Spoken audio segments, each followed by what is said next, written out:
வணக்கம் தமிழரசன். வணக்கம் பிரதர். விஜய் திருப்பூரில் பேசின விஷயங்கள் அதை பற்றி தான் ஸ்டெப் பை ஸ்டெப்பாக பார்க்க போகிறோம். ஆனால் விஜய் திருப்பூருக்கு போகிறதுக்கு முன்னாடி திருப்பூரில் தாவேக்கா வேட்பாளர் உட்பட 9 பேர் கிட்டத்தட்ட மயங்கி விழுந்துட்டாங்க. பொதுமக்கள் மயங்கி விழுறாங்க அப்படிங்கிறது ஓகே, வேட்பாளரே மயங்கி விழுந்துட்டாரு அப்படிங்கிறது தான் பரபரப்பாக பேசப்பட்டுக்கிட்டு இருக்கு. அதான் வெயிலில் நின்று இருப்பாங்க. நம்ம ஏற்கனவே நிறைய வாட்டி பேசுனது தான். அவங்களுடைய பாதுகாப்பு உறுதிப்படுத்திக்கணும். இப்போ வெயில் காலம், டீஹைட்ரேஷன் ஆகும், மயக்கம் வரும், கீழே விழ வேண்டிய சூழல் வரும். அவங்கள பாதுகாத்துக்கிட்டு நம்ம ஒரு இடத்துக்கு போகிறோம், இந்த மாதிரி நிகழ்வு நடக்க போகுது, அதுவும் உச்சி வெயிலில் நம்ம போய் நிற்க போகிறோம்னாக்கா அதுக்கு ஏற்ற மாதிரி தயாராகி போகணும் அப்படிங்கிறது தான். குடிமான அளவுக்கு அந்த கட்சியுமே வந்துட்டு ஏதாவது தண்ணி வைக்கிறது அங்கே, ஏன்னா இவங்க அளவுக்கு மீறி ஒரு கூட்டம் வருதுன்னும் பொழுது அதை ஒரு ஆர்கனைஸ்டாக இவங்களால் எதையுமே கண்ட்ரோல் பண்ண முடியல. ஏன்னா அபரிவிதமாக அவரை பார்க்கணும் அப்படிங்கிறதுக்காக நிறைய ஒரு எக்ஸைட்மெண்ட்டோட கட்சி உறுப்பினர்களை தாண்டி சில பேர்லாம் வராங்க, அங்கே நிறைய பேர் வராங்கன்னும் போது அந்த க்ரௌட் வந்துட்டு அதிகமாகுது. அதுவும் இவர் வந்துட்டு மற்ற தலைவர்களை போல் தொகுதியாக போய் பிரச்சாரம் பண்ணுறது கிடையாது. மொத்தமே வந்து பார்த்திங்கனாக்கா 20 நாட்கள் தான் பிரச்சாரம் பண்ணியிருக்காரு. அப்போ ஒரு குறிப்பிட்ட பகுதிக்கு போகிறப்ப அந்த தொகுதியிலேருந்து வரக்கூடிய மக்கள் மட்டும் வர்றது கிடையாது. இப்போ திருப்பூர் போகிறாருனாக்கா அந்த கூட்டம் வந்துட்டு வரும் திருப்பூர் தொகுதிக்கான கூட்டம் கிடையாது. திருப்பூரில் ஒரு 4 தொகுதி இருக்குது, அந்த தொகுதியிலேருந்து அந்த கூட்டம். கோயம்புத்தூர் மாவட்டத்துலேருந்து வராங்க. சுற்றி அந்த கொங்கு பெல்ட்டில் இருக்கக்கூடிய பல்வேறு மாவட்டங்கள் நியர்பை டிஸ்ட்ரிக்ஸ், ஏன் சென்னையிலேருந்து கூட போகிறாங்க. அவர் ஒரு பிளான் அங்கே அறிவிச்சிட்டு போகிறாரு, முன்னாடியே அறிவிச்சிட்டு போகிறாருனாக்கா அப்படியாகத்தான் அந்த கூட்டம் பெருசாக தெரியுதே தவிர மற்றபடி தொகுதிக்கு எடப்பாடிக்கு கூடுற கூட்டம் அவர் கூடுமாங்கிறது எனக்கு தெரில. அங்கே கூடி இருக்கக்கூடிய அந்த கூட்டமே கூட பார்த்தீங்கன்னாக்கா 6 to 60 சின்ன சின்ன பசங்க வராங்க. இல்லை வந்துட்டு பார்த்தீங்கன்னாக்கா இப்போ நீங்கள் ஒரு அதிமுக கூட்டத்தை எடுத்துக்கிட்டீங்க, அது திமுக கூட்டத்தை எடுத்துக்கிட்டிங்கனாக்கா அங்கே நிற்கக்கூடிய ஆட்கள்லாம் வந்து பார்த்தீங்கன்னாக்கா 18 வயசு பையன்லேருந்து 90 வயசு கிழமை வரைக்கும் நிற்பாங்க. அதுதான் வந்துட்டு ஒரு கட்சி கூட்டம். அப்போ அவங்க அந்த தொகுதியில் இருக்கக்கூடிய மக்களாக இருப்பாங்க, அவங்க எல்லாம் அங்கே வாக்கு செலுத்துறவங்களாக இருப்பாங்க. இவருக்கு வரக்கூடிய கூட்டம்ங்கிறது வந்துட்டு இவருடைய ரசிகர்கள் பல மாவட்டங்கள்லேருந்து 1 திரண்டு வர்றதால அது ஏதோ பெரிய க்ரௌடு அது அப்படின்ற விஜய் ரசிகர்கள் பண்ணக்கூடிய அட்ராசிட்டியை நான் கடைசியில் வரேன். இப்போ ஒவ்வொரு விஷயமா போயிடலாம். விஜய் எப்போதுமே விஜய் பேசும்பொழுது அந்த தேர்தல் பிரச்சாரம் போகும்பொழுது ஒரு விதமான உற்சாகத்தில் இருப்பார், ஒரு விதமான பாசிட்டிவிட்டி அவருடைய ஃபேஸில் ஓரளவுக்கு தெரியும். ஆனால் இன்றைக்கி கொஞ்சம் டென்ஷனாக இருந்தார். கொஞ்சம் அமைதியாக இருங்க, இதை தாண்டி இங்கே வராதிங்க அப்படின்னு விஜய் ரொம்ப டென்ஷன் ஆகி திரும்ப அதை சொல்லிக்கிட்டே இருந்தார் விஜய் பேச்சு ஆரம்பிக்கிறதுக்கு முன்னாடி. இதை எப்படி புரிஞ்சுக்கணும்? எப்படி புரிஞ்சுக்கிறதுனா அங்கே கூட்டம் அதிகமாக இருக்குது, ஏற்கனவே 9 பேர் மயக்கப்பட்டதாக சொல்லியிருப்பாங்க அவர்கிட்ட. வேட்பாளர் திரும்ப அசம்பாவிதம் எதுவும் நடந்துடக்கூடாது, அதனால் கொஞ்சம் இவங்களை உஷார்படுத்தணும், நெருக்கத்தில் வந்து திருப்பி வந்து கூட்ட நெரிசல் ஏற்படுத்தி அவங்க நோக்கி வராதிங்க இப்படிங்கிறாரு, அதாவது பின்னாடி போங்க அப்படின்னு சொல்ல வர்றாரு. ஆமாம், அது ஏன்னா ஒரு அர்ஜியில் முன்னாடி போயிட்டு அந்த குறிப்பிட்ட பகுதிக்குள்ளே சுக்கிக்கிட்டு மூச்சு திணறி யாருக்காவது மயக்கம் வரலாம், இல்லை ஏதேனும் அசம்பாவிதம் நடைபெறக்கூடாதுங்கிறதுக்காக கொஞ்சம் அலர்ட்டாக இருப்போம். ஏன்னா மற்ற இடங்களுக்கு போகிறப்ப இந்த மாதிரி 9 பேர் மயக்கம் போட்டு வேலை இல்லையா இப்போ சமீபத்தில் நடந்த பிரச்சாரங்களில், அப்போ இங்கே நடக்கும்போதுங்க அது இன்ஃபார்ம் பண்ணியிருப்பாங்க. அந்த ஒரு அவேர்னஸ்ஸு, அந்த ஒரு அச்சம் இருந்திருக்கும் இல்லையா, அதனால் கொஞ்சம் தள்ளி நில்லுங்க சொல்லியிருக்கலாம். விஜய் பேச்சு தொடங்கும் பொழுது உங்களை நம்பி தான் நான் அரசியலுக்கு வந்திருக்கேன், என்னை நீங்கள் 100% நம்பலாம் அப்படின்னு ஒரு புதுசாக ஒரு வாக்குறுதி கொடுக்குறாரு. ஏன் இந்த நம்பகத்தன்மை அல்லது நம்பகத்தன்மை இல்லையா? எப்படி புரிஞ்சு? புதுசான வாக்குறுதிலாம் கிடையாது, எல்லாரும் அந்த வாக்குறுதி தான் கொடுக்குறாங்க. இப்போ எடப்பாடி பழனிசாமி என்ன அவரை நம்பி வந்திருக்காரு, மக்கள் நம்பி தான் அரசியல் பண்ணுறாரு. அதே போல் ஸ்டாலின் அவர்கள் விஜய் கிட்ட இந்த வார்த்தை இன்னைக்கு புதுசாக இருந்ததுல, அவர் எப்பயும் சொல்கிறது தான், நான் உங்களை நம்பி தான் வந்திருக்கேன், ஓட்டு போட்டுருங்க, எனக்கு ஒரே ஒரு வாட்டி வாய்ப்பு கொடுங்கன்னு கேட்டுக்கிட்டு தான் இருக்காரு. உங்களை நம்பி தான் இருக்குன்னு சொல்லியிருக்காரு. அது எல்லா அரசியல்வாதியும் அப்படி தான் வராங்க, அந்த மாற்றுக்கிறதுக்கு. விஜய் பேசும்பொழுது நான் பொய்யான வாக்குறுதிகளை கொடுத்து உங்களை யாரையுமே நான் ஏமாத்திட மாட்டேன், எனக்கு ஒரு வாய்ப்பு தாங்க அப்படிங்கிறார். அப்போனா இருக்கக்கூடிய 2 கட்சிகளும் பொய்யான வாக்குறுதிகள் கொடுத்து தான் ஏமாற்றிக்கிட்டே இருக்கா? பொய்யான வாக்குறுதின்னு சொல்லலாம், சாத்தியமில்லாத வாக்குறுதின்னு சொல்லலாம். அப்போ அது வந்து இந்த 2 கட்சிகளுக்கு மட்டும் பொருந்துமான்னு கேட்டால் அதெல்லாம் கிடையாது. அப்போ காங்கிரஸும் அப்படி தான், பாஜகவும் அப்படி தான், இந்தியா முழுக்க, இந்திய துணைக்கண்டம் முழுக்க இயங்கக்கூடிய எல்லா கட்சிகளும் எடுத்துக்கிட்டாலுமே கூட ஒரு கட்சி ஆட்சிக்கு வருதுனாக்கா அவங்க கொடுக்கக்கூடிய அத்தனை வாக்குறுதிகளும் நிறைவேற்ற முடியுமான்னு கேட்டிங்கனாக்கா அது பாசிபிலிட்டிஸ் கிடையாது. அப்போ அவங்க ஒரு வாக்குறுதி, ஒரு மேனிஃபெஸ்டோ கொடுக்குறாங்க அப்படின்னாக்கா எங்களுடைய நோக்கம் இதெல்லாம் நிறைவேற்றுறது. அவங்க எந்த நம்பிக்கையில் கொடுக்குறாங்கனாக்கா இது எல்லாம் எங்களால் நிறைவேற்ற முடியும், நாங்கள் உங்களுக்கு நிறைவேற்றி காட்டுறோம், 5 வருஷத்தில் செய்ய முடியும் அப்படிங்கிறதுக்காக தான் கொடுக்குறாங்க. ஆனால் அதை மீறி வந்துட்டு என்னன்னாக்கா சில நேரங்களில் போதிய நிதி இருக்காது, சில வாக்குறுதிகளுக்கு வந்துட்டு மத்திய அரசை சார்ந்து இருக்க வேண்டிய கட்டாயம் இருக்கும், அவங்களுடைய அந்த இசைவு இல்லாமல் சிலதை நிறைவேற்ற முடியாது. உதாரணத்துக்கு வந்துட்டு இந்தியா மாதிரியான ஒரு நாட்டில் வந்து பார்த்திங்கனாக்கா மத்திய அரசுக்கிட்ட தான் அதிகாரம் குவிக்கப்பட்டிருக்கிறது. சில முக்கியமான வாக்குறுதிகளை அவங்க கொடுத்தாங்கன்னு வச்சுக்கோங்க. இப்போ உதாரணத்துக்கு நாங்கள் திருக்குறளை தேசிய நூலாக்க வலியுறுத்துவோம். அப்போ அந்த வலியுறுத்துவோம் அறிவுறுத்துவோம் சொன்னாலே உங்களால் முடியாதுன்னு அர்த்தம். அப்போ அறிவுறுத்துகிற இடத்துல இருக்காங்க, வலியுறுத்துகிற இடத்துல இருக்கிறாங்க, செய்கிற இடத்துல இவங்க இல்லை. அப்போ எது எது இவங்களுடைய அதிகார வரம்புக்கு உட்பட்டு இருக்கோ அதெல்லாம் இவங்க கூடியமான அளவுக்கு அதை செய்ய முயற்சிப்பாங்க. இப்போ சமீப காலங்கள் என்னன்னாக்கா, இந்த வாக்கு அரசியலில் போட்டி போட்டுட்டு வாக்குகளை வாங்குறதுக்காக கொஞ்சம் தூக்கலாக சில அறிவிப்புகளை கொடுத்துட்டு அதை நடைமுறைப்படுத்த முடியாமல் தவிக்கிறாங்க அப்படிங்கிறதையும் நம்ம பார்க்குறோம். அது திமுகவாக இருக்கட்டும், அதிமுகவாக இருக்கட்டும். 2016 அதிமுக கொடுத்த எல்லா வாக்குறுதியும் நிறைவேற்றினாங்கன்னு கேட்டால் நிறைவேற்றலை. திமுக கொடுத்த எல்லா வாக்குறுதியும் நிறைவேற்றினாங்கன்னு கேட்டிங்கனாக்கா நிறைவேற்றலை. அந்த வாக்குறுதி மட்டுமே வந்துட்டு மெயின் ரோல் ப்ளே பண்ணாது. வாக்குறுதி ஒன் ஆஃப் த ஃபேக்டர். வாக்குறுதி வந்துட்டு சமீப காலங்களில் வந்துட்டு ஒரு குரூஷியலான ரோல் ப்ளே பண்ணுது. அதில் அந்த மேனிஃபெஸ்டோவில் கொடுக்கப்படக்கூடிய சில முக்கியமான எப்படி சொல்கிறது, ஒரு ஸ்டார் வாக்குறுதிகள் இருக்கும் தெரியுமா? இப்போ அதிமுக சொல்லிட்டுருக்காங்க நாங்கள் வந்த உடனே 10,000 கொடுப்போம். இப்போ திமுக சொல்லிட்டு நாங்கள் 8,000 கூப்பன் கொடுப்போம், இவங்க ஃப்ரிட்ஜு கொடுப்போன்றாங்க. அப்போ இதெல்லாம் வந்து மக்கள்கிட்ட ஒரு ஈர்ப்பை பெறுது, ஒரு குறிப்பிட்ட செக்டார்கிட்ட ஈர்ப்பை பெறுது. அப்படின்னும் போது அதை கொடுக்க வேண்டிய கட்டாயத்துக்கு அது நிறைய நடைமுறைக்கு வந்திருக்கு. இப்போ டிவி கொடுத்துருக்காங்க, மிக்சி கொடுத்துருக்காங்க, கிரைண்டர் கொடுத்துருக்காங்க, ஆடு மாடு கொடுத்துருக்காங்க, அப்படி நிறைய தொடர்ச்சியாக நிறைய கொடுத்துருக்காங்க. இப்போ இவர் சொல்கிறாப்புல நிறைய இவர் கொடுத்துருக்க வாக்குறுதிகள்லாம் என்ன, அதிமுகவை பார்த்து அப்படியே காப்பி பேஸ்ட் அடிச்சிருக்கிறாப்புல. அதிமுக தாலிக்கு தங்கம் திட்டம்னு சொன்னால் இவர் வந்துட்டு அண்ணனுடைய சீர் வரிசைன்றாப்புல. கூடுதலாக குழந்தைக்கு நான் வந்து தாய் மாம சீராக வந்துட்டு ஒரு கிராம் மாத்திரம் போட்டு ஏதோ சொன்னாப்புல. ஆக புதுசாக இவர் எதுவும் கொடுக்கல. திராவிட கட்சிகள் காலங்காலமாக கொடுக்கக்கூடிய அந்த வாக்குறுதிகள் இப்போ அது ரொம்ப காலமாக இருக்குது. அந்த திருமண உதவி திட்டம்ங்கிறது வந்துட்டு எம்ஜிஆர் காலம் தொட்டு இருக்குது. எம்ஜிஆர் தான் அதை முதல்ல கொண்டு வந்தார், என்னுடைய நிறைவு சரியாக இருந்தால். அப்போ அது வந்துட்டு எவால்வ் ஆகி நீங்கள் திமுக ஆட்சியில் ஒன்று கொண்டு வந்தால் அது அதிமுக ஆட்சியில் எவால்வ் ஆகும். அதிமுக ஆட்சியில் ஒன்று கொண்டு வந்தால் திமுக ஆட்சியில் எவால்வ் ஆகும். அது அப்படியே அது மேம்பட்டுக்கிட்டே போகும் அந்த திட்டம். நீங்கள் சத்துணவு திட்டம் எடுத்துக்கிட்டாலும் சரி, அதாவது மதிய உணவு திட்டம் வந்து சத்துணவாக மாறிச்சு. சத்துணவில் வந்துட்டு 10 கிலோ சாப்பாடு போட்டாங்க. அந்த 10 கிலோ சாப்பாட்டில் வந்து பார்த்தீங்கன்னாக்கா கலைஞர் வந்து முட்டை போட்டார். அப்புறம் அந்த அம்மையார் வந்து அதை இன்னும் மேம்படுத்தினாங்க. அப்படி அது வந்து டெவலப் ஆகிட்டே போகும். வாழைப்பழம் கொடுத்தாங்க அப்படின்னு இப்போ காலை உணவு திட்டம் வரைக்கும் வந்துருக்குது. இது நான் ஒரு எக்ஸாம்பிளுக்கு சொல்கிறேன். அதே மாதிரி இடஒதுக்கீடு விவகாரத்தில் எடுத்துக்கிட்டிங்கனாக்கா திமுக வந்து 33% இடஒதுக்கீடு கொடுத்தாங்க பெண்களுக்கு வந்து உள்ளாட்சி மன்ற தேர்தலில். அதை அந்த அம்மையார் 50 ஆக்குனாங்க. இப்போ இந்த 2 கட்சியும் மாற்றி பண்ணிக்கிட்டு தான் இருக்காங்க, எதையும் பண்ணாமல் இல்லை. அவர் ஒரு வாக்குறுதி கொடுத்து நான் வந்து இதெல்லாம் செய்வேன், ஏமாற்ற மாட்டேனாக்கா, நீங்கள் ஏமாற்ற மாட்டேன்னு நினச்சி சொல்கிறீங்க. அங்கே என்ன நடைமுறை சாத்தியம் இருக்குது, பட்ஜெட் எவ்வளோ இருக்குது, நீங்கள் இப்போ கொடுத்துருக்கிறதெல்லாம் செய்யணும்னாலே அதுவே பெரிய லிஸ்ட்டு. திமுகவை தாண்டி சிலதெல்லாம் அவர் கொடுத்துருக்காப்புல. உதாரணத்துக்கு அந்த பிறக்கிற குழந்தைங்கள்லாம் தங்கம் போடுவன்றது, அண்ணன் சீர்வரிசையாக அவ்வளோ போடுவன்றது, இன்னும் பணம் கொடுக்குறதுல ஏதோ நிறைய பேசியிருந்தாப்புல. அப்போ அதெல்லாம் எப்படி பண்ணுவீங்கிற கேள்வி இருக்குல்ல. அப்போ நீங்கள் ஒரு விடயத்தை, ஒரு பொருளை ஈட்டுட்டு தான் மக்களுக்கு கொடுக்க முடியும். நீங்கள் எனார்மஸான அமௌண்ட்டை வந்துட்டு ஒரு கவர்மெண்ட் வந்துட்டு சம்பாதிக்குது. அது வந்து வரி வருவாயின் மூலமாக இருக்கலாம், இல்லை வந்துட்டு வேறு சில பெருக்கத்தின் மூலமாக, உற்பத்தி பெருக்கத்தின் மூலமாக கார்பரேட் கிட்ட வருவாய் பெறதா இருக்கட்டும், இல்லை அரசு நடத்தக்கூடிய நிறுவனங்களில் வருவாயை பெருக்கிறதா இருக்கட்டும், இப்படியாகத்தான் ஒரு விஷயத்தை பண்ண முடியும்.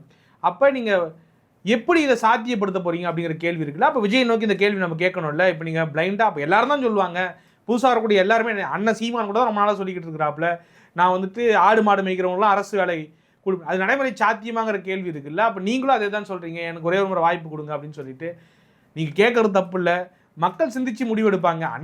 திமுகவால் பண்ண முடியாததை ஒரு 54 ஆண்டுகள் ஒரு அனுபவம் கொண்ட ஒரு அதிமுக கட்சி, 75 ஆண்டுகள் அனுபவம் கொண்ட ஒரு திமுக கட்சி, அதிலிருந்து பிறந்த குழந்தை அதிமுக, தாயும் சேயும் சேர்ந்து நாட்டை ஆண்டுகிட்டு இருக்காங்க தொடர்ச்சியாக.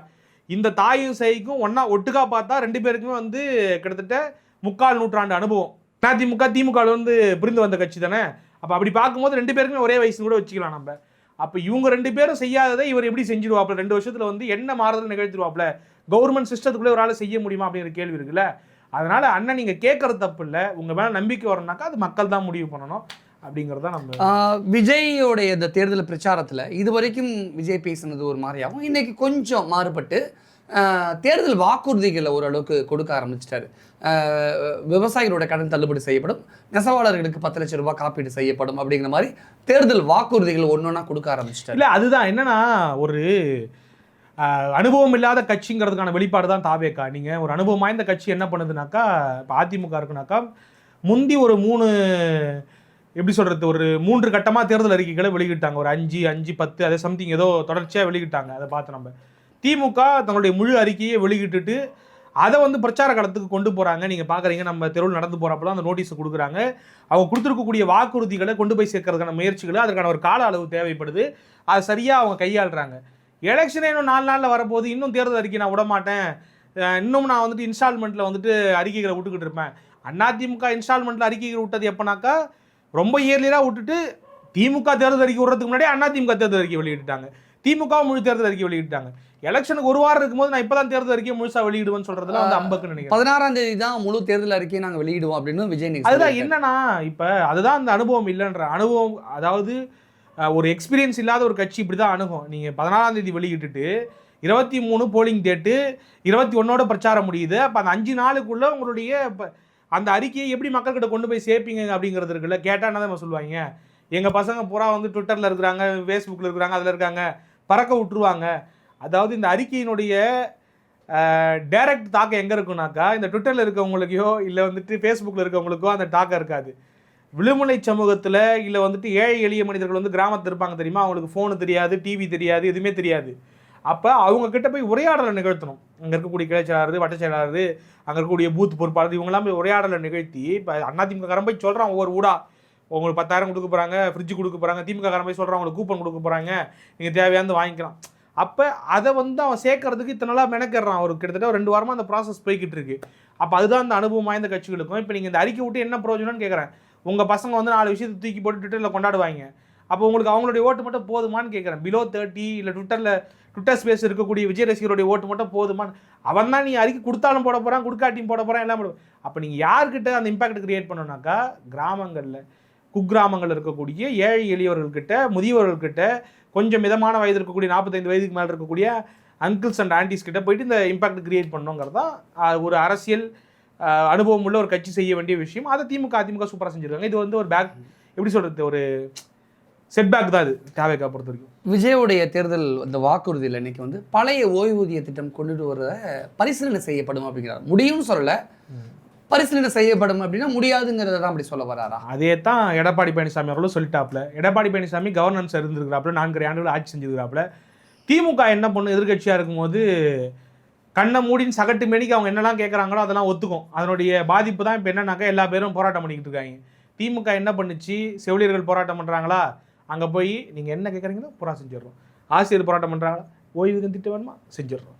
டாக்டர்கள் போராட்டம் பண்ணுறாங்க, உங்களுக்கு என்ன அது இன்னும் மேலே 10 போட்டு சேர்த்து வாங்கிக்கிங்க. இங்கிட்ட யாராவது போராட்டம் பண்ணிருப்பாங்க, இந்த துப்புரவு என்ன சொல்கிறீங்க, உங்களுக்கு தனியாக இருக்கும். நம்ம வந்தோடனே பூரா கவர்மெண்ட்டு, உங்களுக்கு கவர்மெண்ட் வேலை 40,000 சம்பளம். இப்படி திமுக வந்துட்டு எல்லா வேலையும் செஞ்சுவிட்டு நீங்கள் மாட்டிட்டு தவிக்குது. ஒரு அரசு இயங்குதுனாக்கா, ஆமாம் சிலதெல்லாம் நியாயமான கோரிக்கைகள் தான் எல்லாமே தேவைப்படும். ஆனால் எடப்பாடி கொஞ்சம் ஸ்மார்ட்டான ஆள் நினைக்கிறேன். எடப்பாடி வந்து கண்மூடித்தனமாக எல்லாருக்கிட்டையும் போயிட்டு கோரிக்கைகளை அதாவது அவங்க வைக்கிற கோரிக்கைகளுக்கெல்லாம் ஆமோதிச்சுட்டு நாளைக்கு திருன்னு மொழி ஒரு அரசியல் நேர்மை இருக்குன்னு நினைக்கிறேன். எடப்பாடியை பொறுத்த வரைக்கும் நீங்கள் இப்போ நினச்சிருந்தாருன்னா, அவர் இப்போ போராட்டம் பண்ணிக்கிட்டு இருக்கிறாங்க ஆசிரியர்கள், நான் வந்து அவங்களுக்கு பழைய ஓய்வு திட்டத்தை திருப்பி அமல்படுத்துவோன்னு சொல்கிறதுக்கு 1 நிமிஷம் ஆகும் 2. ஆனால் அதுக்கு சாத்தியம் இருக்கா சாத்தியம் இல்லையாங்கிறது அவருக்கு தெரியும். நம்ம என்ன பட்ஜெட் சைஸ் ஓடிக்கிட்டு இருக்கு, இப்போ இத்தனை ஆண்டுகள் கழித்து திருப்பி வந்துட்டு அதை ஈடுகட்டி ஒரு வேலையை பார்க்க முடியுமாங்கிறது யோசிச்சு பார்க்குறாப்புல. அதனால் அவர் என்ன சொல்கிறாருனாக்கா, அதை பற்றி நாங்கள் யோசிப்போம், பரிசீலனை பண்ணுவோம்னு சொல்கிறாப்புல. அது ஓகே. இவருக்கு என்னன்னாக்கா, இவர் அந்த கவர்மெண்ட்டில் இல்லை.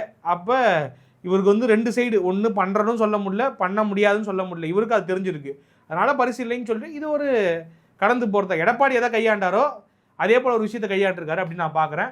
ஸ்டாலின் மாதிரியும் கையாளக்கூடாது, ஒன்று சொல்லிட்டு கடைசியில் ஏமாற்றக்கூடாது அப்படிங்கிறதையும் நான் பார்க்குறேன். விஜயோட தேர்தல் பரப்புரை ஓவராலாக பார்க்கும் பொழுது விஜயோட வியூகம் என்ன, அவர் என்ன சொல்ல வராரு அப்படிங்கிறதுக்கான நிறைய கேள்விகள் இருக்குல்ல.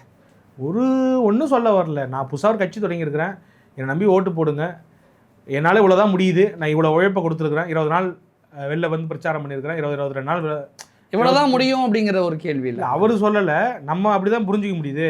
இப்போ 13 இடத்துல தேர்தல் பிரச்சாரம் ரத்து பண்ணிருக்காரு இந்த மாசத்துல. ஆமா, அதாவது எதிர்கட்சி 4 ஊர்ல தான் பிரச்சாரம் திட்டமிட்டபடி நடந்திருக்கு, 13 ஊர்ல கேன்சல். எதிர்கட்சி தலைவர் வந்துட்டு 234 தொகுதியிலையும் பிரச்சாரம் பண்ணி முடிச்சிட்டாப்ல. முதல்வர் ஒரு பக்கம் வந்துட்டு ஒவ்வொரு மாவட்டமாக போய் பிரச்சாரம் பண்ணிக்கிட்டு இருக்கிறாப்புல. முதல்வருடைய மகன் துணை முதல்வர் வந்துட்டு ஒரு பக்கம் பிரச்சாரத்துக்கு போகிறாப்புல, கனிமொழி ஒரு பக்கம், அவங்க 3 பேராக போகிறாங்க. இங்கே எடப்பாடி ஒரே ஆளே 1 வருஷமாக போய்கிட்டு இருக்காப்புல. அவர் 1 வருஷமாக உழைப்பு கொடுத்துருக்கு. அப்போ இதுக்கு நடுவில் நான் 22 நாள் தான் என்னால் முடியும், நான் ஒரு ஸ்டார் அந்தஸ்து வேல்யூ உள்ள ஆள், என்னை நம்பி ஓட்டு போடுங்கன்னு ஒன்று கேட்குறாப்புல. அதுதான் அவருடைய பிரச்சார வியூகம். என்னன்னா, நான் என் முகத்தை காட்டியிருக்கேன் 22 வாட்டி, என்னை நம்பி அவர் ஆரம்பத்தில் சொன்னது தான், எல்லா இடத்துலையும் விஜய் தான் நிற்கிறேன், எனக்கு முடிஞ்ச அளவுக்கு ஓட்டு போடுங்கன்னு ஒன்று கேட்குறாப்புல. அதற்கு மக்கள் என்ன மதிப்பீடு கொடுக்க போகிறாங்கிறத நம்ம காத்திருந்தா பார்க்கணும். அது 10, 12, 5 இல்லை 20, இல்லை 25, செங்கோட்டையன் சொல்கிற மாதிரி 30, இல்லை ஆதவ் சொல்கிற மாதிரி 40, இல்லை அவங்களுடைய ரசிகர்கள் சொல்கிற மாதிரி 50ங்கிறத நாடு சொல்லணும். நம்ம விஜயோட அந்த கரூர் கூட்டத்துக்கு அப்புறம் பலரும் சொல்லிட்டாங்க, விஜய் சொல்லிட்டாரு, தயவு செஞ்சு குழந்தைங்க யாரும் கூட்டிகிட்டு வராதீங்கன்னு. விஜய் இந்த திருப்பூருக்கு அந்த பிரச்சாரம் போகிறதுக்கு முன்னாடியே ஒரு ஒரு அம்மா ஒரு சின்ன குழந்தைய, கை குழந்தைல நடந்து போகிற மாதிரியான ஒரு குழந்தை தான், சின்ன குழந்தைய கூட்டிகிட்டு அந்த அந்த விஜயோட பிரச்சார வண்டி முன்னாடி ஓடுறாங்க. இதெல்லாம் பார்க்கும் பொழுது என்னடா இது ஒரு பக்கம். அர்த்தம். இன்னொரு பக்கத்தில் ஆப்போசிட் சைட்லேருந்து இப்போ ரோட்டோடைய 2 பக்கத்தில் இந்த பக்கம் விஜய் வர்றாரு, வாகனங்கள் எப்படி போகுதுல்ல, விஜயை ஃபாலோ பண்ணி இந்த ஆப்போசிட் சைட்லேருந்து 2 வீலர்ஸில் ஹெல்மெட் போடாமல் எக்கச்சக்க வாகனம் 2 வீலர் ரசிகர்கள் வராங்க, வாகனங்களும் அந்த பக்கம் போய்கிட்டு இருக்கு. இல்லை இதில் ஒரு விஷயத்தை நான் சொல்லணும்னு ஆசைப்படுறேன். இது இந்த ஒரு டாபிக்கு சம்மந்தம் இல்லாத ஒன்று தான், ஆனால் இதுக்கு சம்மந்தப்பட்டதும் ஒன்று. அதை ஒரு 2 நிமிஷம் டைம் எடுத்துக்கிறேன். என்னன்னாக்கா, இது ஒரு அறிவில்லாதத்தனம் தான் நான் பார்க்குறேன். குறிப்பாக வந்துட்டு என் வயசு இன்றைக்கி 28. நான் இப்படி ஒரு பாதுகாப்பு இல்லாத இடத்துக்கு நான் போகிறனாலே எங்கள் வீட்டில் பதற ஆரம்பிச்சிருவாங்க. எங்கள் அம்மாவோ எங்கள் அப்பாவோ எங்கள் தாத்தா பாட்டியோ அங்கெல்லாம் போகாத. சின்ன வயசுலாம் நான் தனியாக ஒரு ஏரிக்கு போகக்கூடாது, நான் ஏரியில் பசங்க கூட தான் போவேன், பாதுகாப்பான ஆட்களோட தான் போகிறேன் அப்படின்னாலே எங்கள் வீட்டில் வேணான்றுவாங்க. ஒரு 4 பேர் ஒரு 10 பேர் கூடி இருக்கிற கூட்டத்தாண்டியே என்னை போக அனுமதிக்க மாட்டாங்க.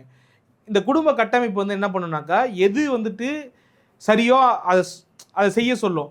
அப்படி இல்லையா கட்டாயம் அந்த கூட்டத்துக்கு போகிறனா, இப்போ எங்கள் தாத்தா அந்த கூட்டத்துக்கு போவார், எங்கள் அப்பா அந்த கூட்டத்துக்கு போவார். ஏன்னா அவர் வயதில் மூத்தவர். ரெண்டாவது ஒரு குறைந்தபட்சம் அவருக்கு ஒரு புரிதல் இருக்கும், எல்லாமே இருக்கும். அவங்க சென்சிபிளாக ஒரு விஷயத்தை அணுகக்கூடிய ஆட்களாக இருப்பாங்க. நான் சின்ன பையன், எனக்கு அதெல்லாம் தெரியாது. நான் கூட்டத்தில் போய் என்ன பண்ணுற, கூட்டத்தை தொலைஞ்சிருவணும் இல்லை ஏதோ தெரியாது. ஆனால் இப்போ அந்த குழந்தையை தூக்கிட்டு வரவங்கலாம் நல்லா வயசான ஆட்கள் தான், 30 வயசு 28 வயசு இருக்கக்கூடிய ஆட்கள் தான். ஆனால் சுத்தமாக அவங்களுக்கு மூளை வேலை செய்யலையோன்னு எனக்கு தோணுது. ரெண்டாவது, இவர்கள் எல்லாம் எப்படி அணுகப்படுறாங்க, எனக்கு அதை எப்படி சொல்கிறதுன்னு தெரியல. நீங்கள் குடும்ப கட்டமைப்பு போட்டு மொத்தமாக சேர்ந்தது கூட இது காரணமாக இருக்கும்னு நினைக்கிறேன். நான் அதுக்காக தான் ஒரு 2 நிமிஷம் எடுத்துக்கிறேன்னு சொன்னேன். வீட்டில் அப்பா அம்மா கூட இருக்கிறாங்க, இல்லை தாத்தா பாட்டி கூட இருக்கிறாங்க, சொந்தக்காரங்க சுற்றி நம்ம ஒரு கூட்டாக ஒரு வாழ்க்கை வாழறோம் அப்படின்னாக்கா அவங்க அறிவுறுத்துவாங்க, தயவு செஞ்சு குழந்தைய தூக்கிட்டு போகாதம்மா, அதுங்க தான் ஆல்ரெடி இந்த மாதிரி நடக்குது, அசம்பாவிதம் நடக்குது, நீ மட்டும் கூட போயிட்டு வந்துரு, நீ பாதுகாப்பாக வந்துரு, நீ பெரிய ஆள், அதனால் உனக்கு எதுவும் சிக்கல் இருக்காது, குழந்தைய வச்சுட்டு நீ எப்படி சமாளிப்ப அந்த இடத்துல போயிட்டு, அங்கே கண்மூடித்தனமாக ஓடுறான் ஒடியாடுறான், அது நார்மலான ஒரு அரசியல் கூட்டம் மாதிரி இல்லை அப்படிங்கிறத சொல்லுவாங்க. இப்போ அந்த சிக்கலுமே சமூகத்தில் இருக்குன்னு நினைக்கிறேன். அவங்கள எதை ப்ரியாரிட்டைஸ் பண்ணோங்கிறதே அவங்களுக்கு தெரியல. விஜயை ப்ரியாரிட்டைஸ் பண்ணணுமா, இல்லை நம்ம பாதுகாப்பை ப்ரியாரிட்டைஸ் பண்ணணுமா, விஜயை பார்க்குறத ப்ரியாரிட்டைஸ் பண்ணணுமா, இல்லை நம்ம குழந்தையோடைய பாதுகாப்பை ப்ரியாரிட்டைஸ் பண்ணணுமா, அந்த அறிவு இருக்கணும்ல. அந்த அறிவே இல்லை, நான் அப்படி தான் போவேன்றவங்கள என்ன பண்ண முடியும்னு நான் கேட்குறேன். விஜயும் சொல்லி பார்த்துட்டாரு, வேற என்ன பண்ண முடியும்? விஜய் கூப்பிட்டு 4 பேரை அந்த வண்டியில ஏற்றி சப்புன்னு காதில் அடிச்சாதான் அடங்குவாங்களே. திருமாவளவன் அன்னைக்கு ஒரு செல்ஃபி எடுக்க வந்த பையனை கூப்பிட்டு ஒரு அறை போட்டாரு. அந்த மாதிரி சில நேரங்களில் நம்ம அடிக்கிறத தப்புன்னு சொல்றோம். இந்த மாதிரி பண்ற ஆட்களை என்ன பண்ண முடியும்னு நான் கேட்குறேன். இப்போ அவன் மேலே ஏறி ஒரு அமக்கலம் பண்ணுறான், அது ஒரு நியூசன்ஸ்னு வச்சுக்கோங்க. அந்த பையன் நியூசன்ஸ் பண்ணுறான், அது சுற்றி இருக்கக்கூடிய அத்தனை பேருக்கு பாதிப்பை ஏற்படுத்து. ஒருத்தர் ஒரு தலைவர் பேசிக்கிட்டு இருக்காரு, ரெண்டாவது அது ஒரு பாதிப்பு. அவனே அந்த வண்டி மேலே இருந்து கீழே விழுந்து ஏதாவது உடஞ்சி கை காய உடச்சிக்கிட்டானா யார் பொறுப்புன்னு நான் கேட்குறேன். விஜய் தானே எல்லாரும் சொல்லுவாங்க.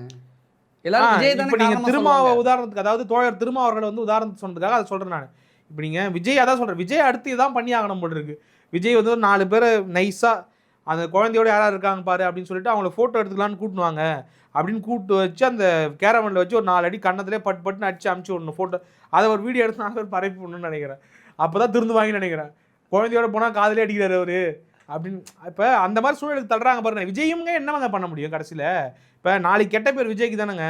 விஜய் ஏற்கனவே அவருக்கு அந்த 41 பேர் மரணம் அடைஞ்சதில் அவர் ஒரு பாதிப்படைஞ்சிருக்கிறாப்புல, பொது சமூகம் பாதிப்படைஞ்சிருக்குது, அவருக்கு நிறைய கெட்ட பேர். இந்த மாதிரி உங்கள் ரசிகர்கள்லாம் அப்படி இருக்கிறாங்க, ஒரு ஆர்கனைசேஷன் இல்லை, ஒரு ஆர்கனைசிங் கெப்பாசிட்டியில் உங்கள் கட்சிக்கு இப்படின்னு பல குற்றச்சாட்டுகள் இருக்குது. தொடர்ச்சியாக நிகழ்வுகள் நடந்துக்கிட்டே இருக்குது.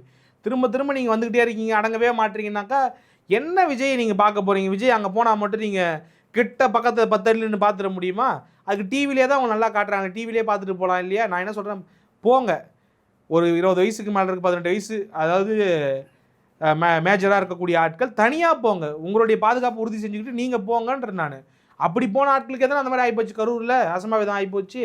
அதனால் சேஃப் அண்ட் செக்யூர்டாக போங்கன்ற. நான் உங்களுக்கு அதீதமாக ஒரு அபரிவிதமாக ஒருத்தவங்கள அன்பு வச்சுக்கிறது தப்பு கிடையாது, அது உங்களுடைய கண்ணை மறைக்கக்கூடாதுன்ற. நான் ஒரு அன்பு ஓரளவுக்கு தான் இருக்கணும், அது உங்கள் கண்ணையே மறைச்சிடக்கூடாது அப்படிங்கிறேன் நான். ஓகே, நம்ம விஜய் பேசின விஷயங்களை, விஜயோட தேர்தல் பரப்புரையில் நடந்த விஷயங்களை பற்றி பேசினாலும் நம்ம சமூக மாற்றத்திற்கான ஒரு ஆரோக்கியமான விஷயம் நம்ம முன் வச்சுருக்கோம். கண்டிப்பாக விஜய் ரசிகர்கள் கொஞ்சமாவது திருந்தணும் அப்படிங்கிற ஒரு வேண்டுகோளோடு நம்ம நிறைய விஷயங்கள் ஷேர் பண்ணிக்கிட்டீங்க. ஓகே, நன்றி.